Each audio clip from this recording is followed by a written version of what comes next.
Kumpulira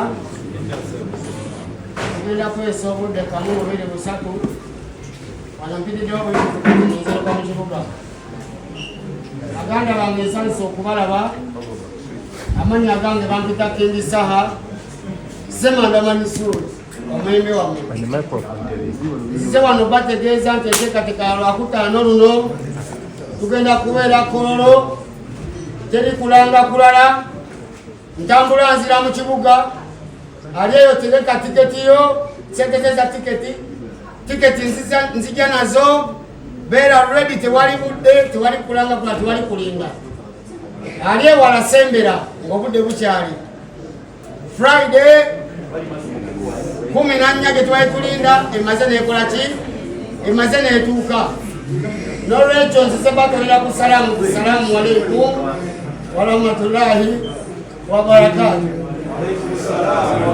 N'olwensonga eyo ng'obudde tebunnafaa nsaba tusimbule tulege mu kibuga tubuze ku bantu baffe ate tweyongere ne program ki endala.